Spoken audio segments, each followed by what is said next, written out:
Lesson 6 homework question number 6. Zach just graduated from college and moved into an apartment that allows pets. Zach's roommate has a dog and Zach would like to get a dog as well.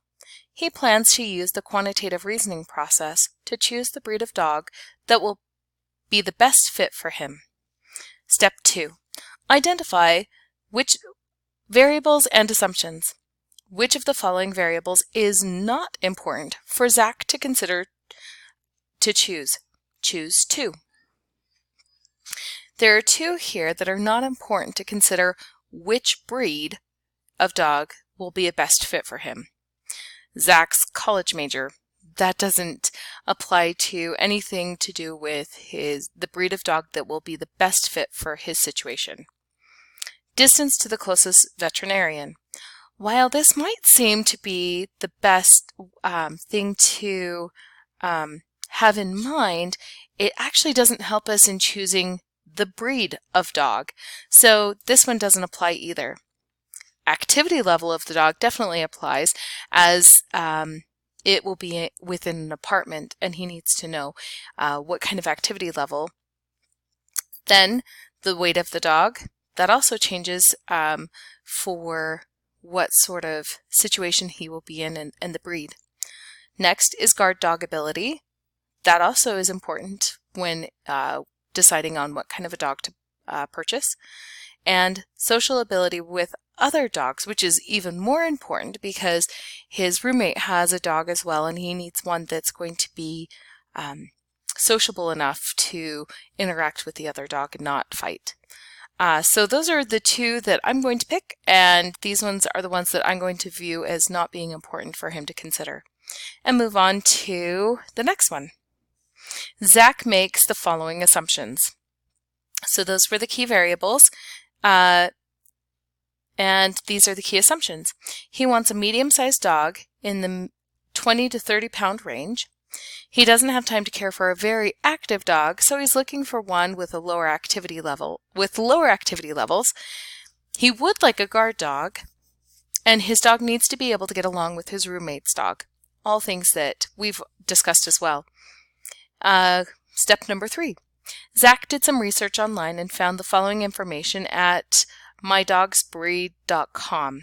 And so I'm going to expand this so we can see all of this information. All of the breeds here. We have the weight, which will also depend on the amount of food they eat. Activity level, that depends on or will affect how much time is needed for him to spend outside with the dog. Guard dog ability and social abilities, which we also discussed in the assumptions. Copy this data into Excel and make a bar chart of social ability animals. Okay, so we're going to copy all of this. Press Control C. Come over here, press Control V. Looks good. And now we want to make a chart with the social abilities. I'm going to zoom out just a little bit.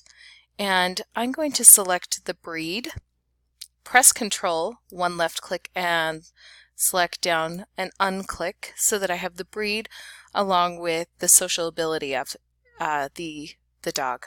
Then we're going to insert a bar chart, and we have the social ability level coordinating with the different dogs, the dog breeds that he's considering.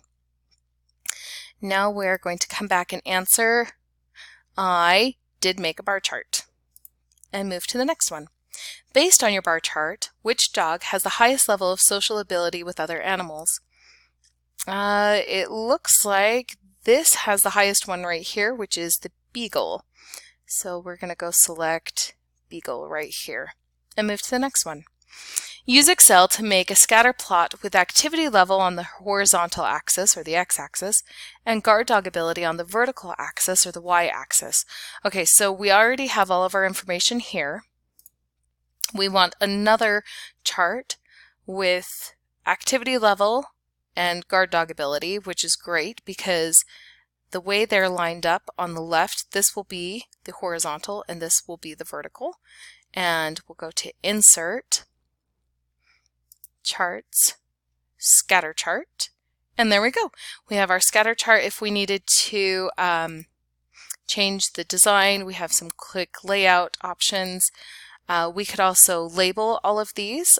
Clicking on one of the data points, right click, we can add data labels, and it's going to label them with the numbers, but I would like to format those to format the data labels, and I don't want the X and Y value showing. I would like to get the values from the cells, and I'm going to select the breeds here, and that looks good, and that will give us all of the breeds in here. We can do some more formatting. Because these are kind of squished in there, we can make this a little larger and come in and move these around so that they're not on top of one another. Whoops.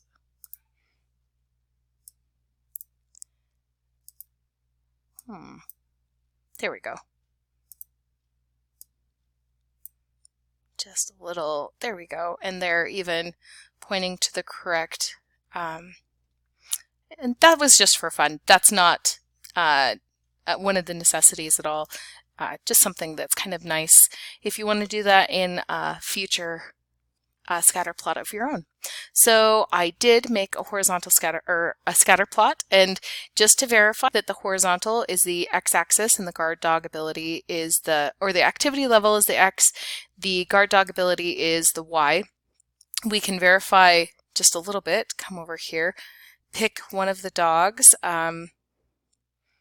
This one is a Chihuahua right here, and you can see that it is given us, if we hover over top of that, 3. Oh, that's not a good one since 3 and 3 are the same. Let's do the next one. Let's go to a Cocker Spaniel, 6'7". Cocker Spaniel is right here, and we'll look at those. The Cocker Spaniel is data point 6. Oh, it doesn't. We're going to have to pick another one.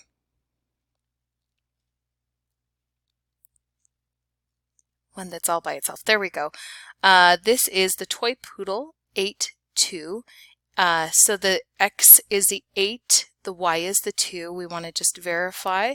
Come over to the Toy Poodle. 8 is the X, Y is the 2. It looks good. Apologize for the other missteps on that one, but that was a good way to just verify it is indeed in the correct order for the x-axis to be the activity level.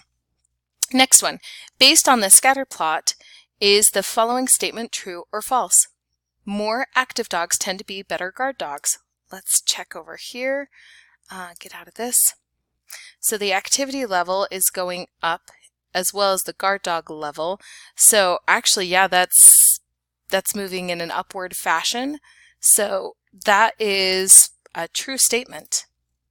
Then moving to the next one. Based on your graph and other information provided, which dog breed best fits Zach's assumptions?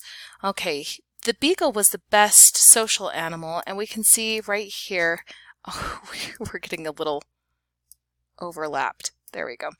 The Beagle actually has a really good activity, well, the activity level, oh good, the activity level is right here. It's about a 6, probably right in the middle, but the guard dog ability is really high, and that's what he wanted.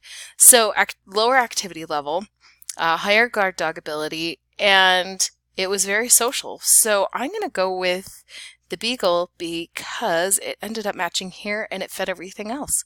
So the last thing is, before evaluate your reasoning before adopting a dog. Zach spends time with his friends that have his chosen breed to make sure that this breed will fit his needs. And that's perfect. We can double check by going through the how did I do and look for the green checks. It looks good. Okay, and I hope that helped with all of lesson number 6.